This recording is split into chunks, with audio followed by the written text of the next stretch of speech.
All right, we are live on YouTube, Instagram, and coming up on TikTok. All right, so I am here to answer your real estate questions. Been a while since I've been on live because of our 4-week RV trip. So I'm excited to be back on here on Instagram right now. I'm just getting the comments loaded and YouTube and on TikTok, of course. So ask me anything, guys, about real estate. What's up, Cameron? Anything about being an investor, anything about sales, starting a team, building a team, where you think the market is right now, investments to make. What's up? We got some people getting on here on TikTok. Appreciate you guys. Let me get some comments in here going. All right. If you guys got a good real estate question, put it in the chat. If you don't, do me a favor, share this. All right. So on Instagram, you hit the little airplane button. TikTok, you just double tap on the screen or hit the share button. YouTube, you share it as well. All right. So let other people know that we're doing this Q&A session. And, if you don't have any questions, you will definitely learn from their questions. What's up, Nick? NYC, got some new TikTok people coming on. If you guys don't have any questions, by the way, this will be a very, very, very short-lived live. So hopefully y'all had a good Labor Day weekend. Got some good work done, good relaxation as well. I always like to use those holidays as a time to get a little bit of relaxing, but also to get ahead. So pumped out a lot of new content, did a cool podcast interview yesterday, another one today. So I'll be on Massive Agent podcast this week and then next. Special two-parter. Got some big news I'll be dropping in the next week or so. So make sure you're tuned in to that.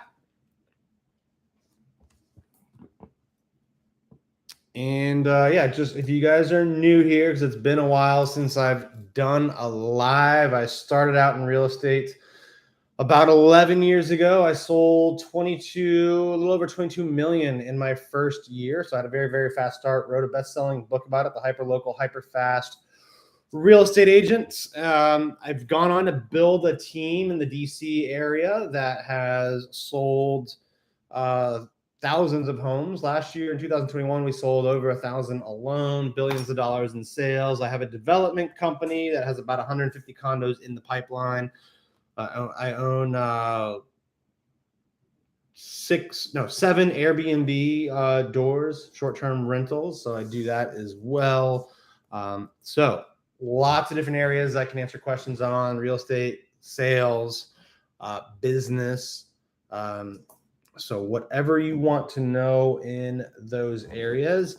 And by the way, I am expanding to more markets. All right. I've primarily been in the DC, Maryland, Virginia, and Florida market prior to now. And I've been having a lot of conversations with people. If you want to know about my expansion plans for real estate agents, how I can help you in your market, you can send me a direct message. You can text me 703-638-4393, or you can let me know in the comments, right? But best thing, by the way, is to send me a direct message on Instagram. That is the platform where I am the most responsive to direct messages. I don't do them on TikTok. I don't like the format there. LinkedIn, it gets too much spam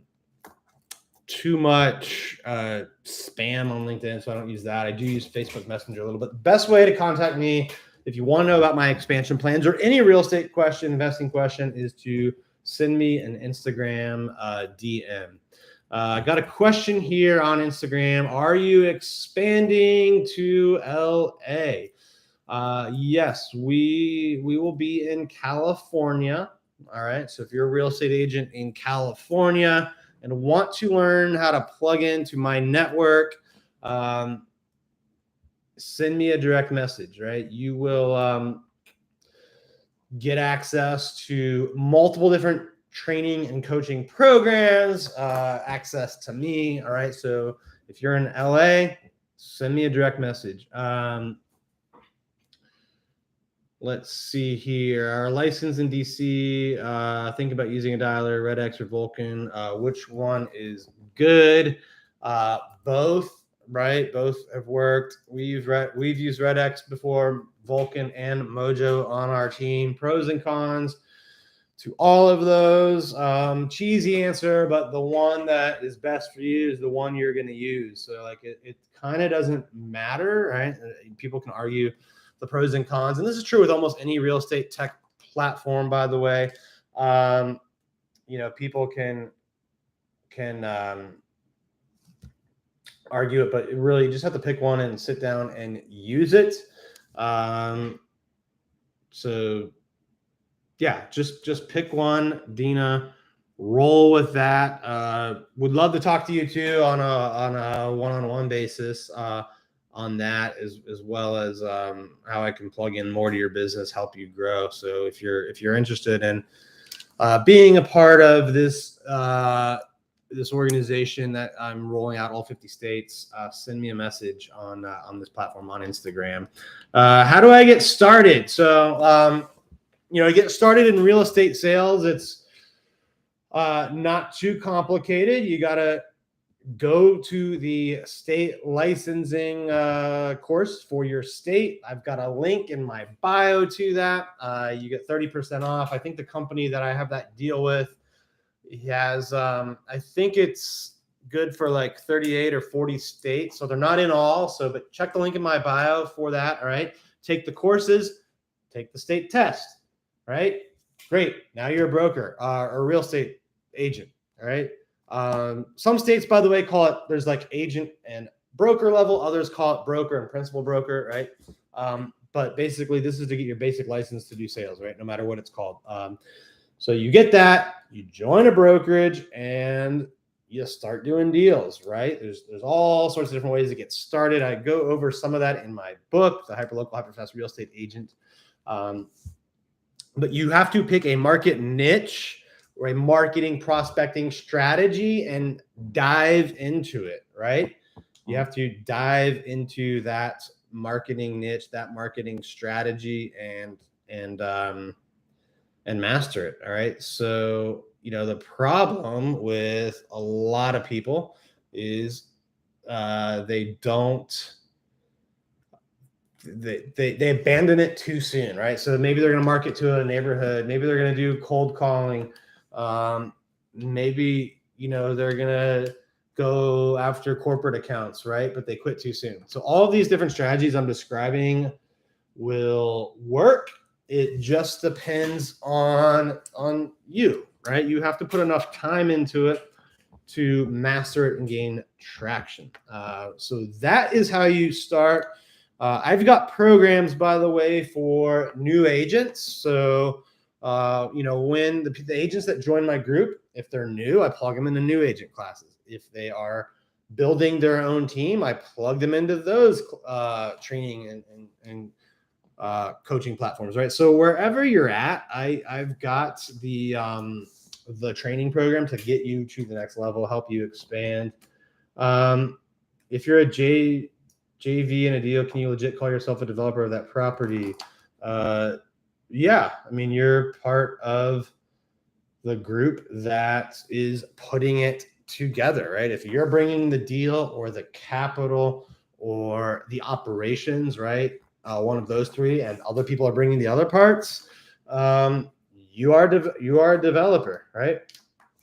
As long as you are like an operating partner or general partner. If you're a limited partner, no, I don't consider you a developer, right? But if you're a general partner providing either the deal, the capital, or the the operations, you're a developer, right? That's what developers do, right? And the good ones, by the way, put together multiple people, multiple parts, and figure out, the best type of team to get the deal done. Right? No one's going to be good at every aspect of it. So that's like true too for real estate agents, right? When you're building out teams, if you're going to expand beyond yourself, right? So your bio says you developed 100 million for all of those. Were you the GP? Yes, I've been the general partner in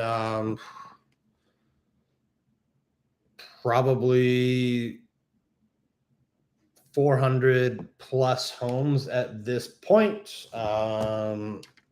Which is well over 100 million. So yes, and I've been a general partner, either bringing the deal to the table or putting together the capital for it. And then in most of the cases, I also sold the deal at the end. So I was there for the takeoff, there for the landing, and on most of them, I had operational partners for the operations of it. But some of that I've done in-house as well. What other questions do you guys have for me? And by the way, on these development deals, the guys that do the most, right? The guys that are able to develop the most are the ones that plug in partners. Again, if you're doing the entire process A to Z, you're going to be limited in scale. Like think about the biggest multifamily guys, like Grant Cardone, right? 3-4 billion in assets under management. He's got a team that finds deals, and he's got operational partners that manage them for the most part. His big role is the marketing and the capital stack.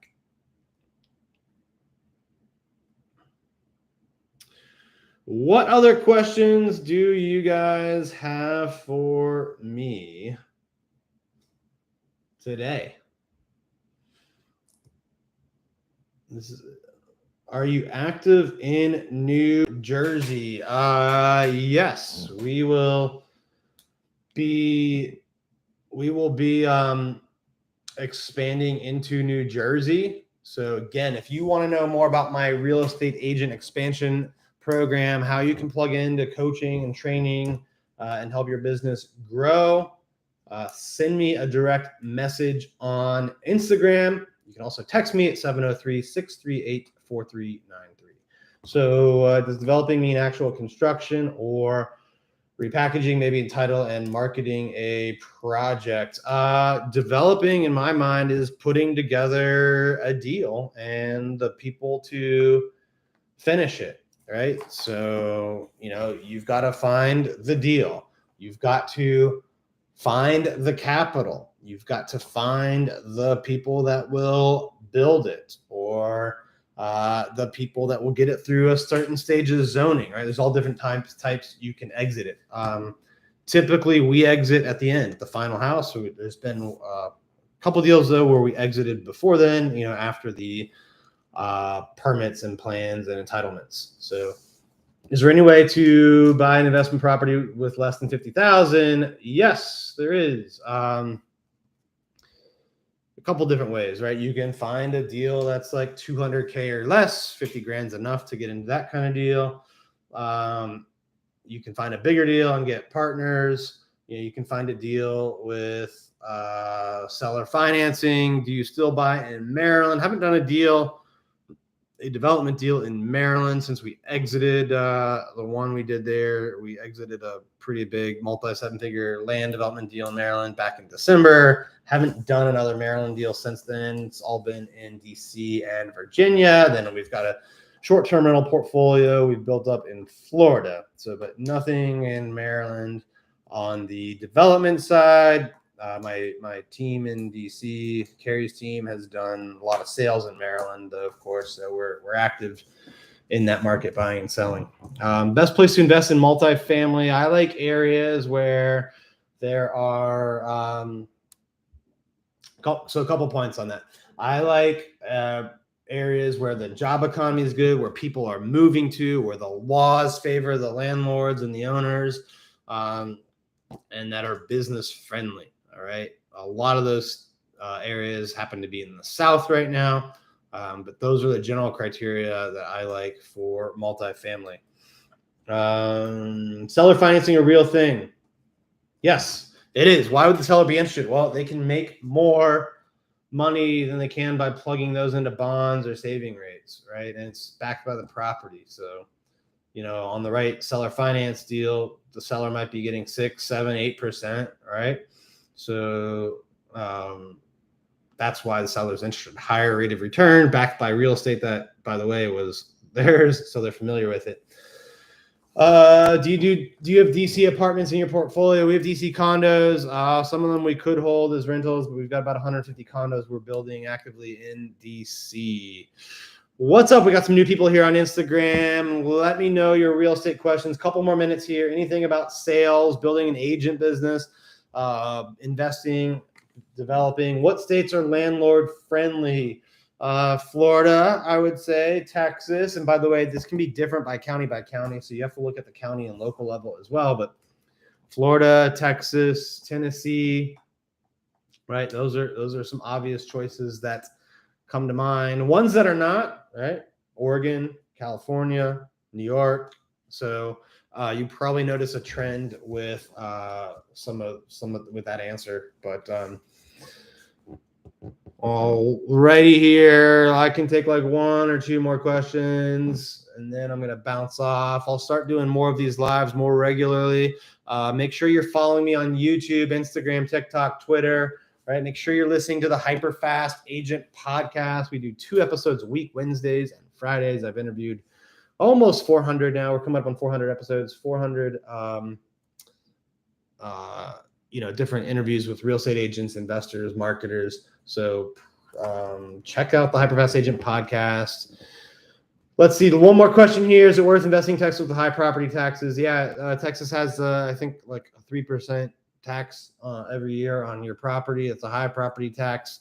They have no income tax. They're landlord friendly. A lot of people are moving there. So you just have to buy the right deal, right? Treat that tax as an expense. And, if the deal still cash flows at the level that meets your criteria, go for it. If not, move on, look for a different deal, look for a different state. Thank you everyone for joining me today. Make sure you check out my, my podcast. And if you are interested in my real estate agent expansion plans, direct message me on Instagram, text me at 703-638-4393. Thank you guys. I'll see you next time.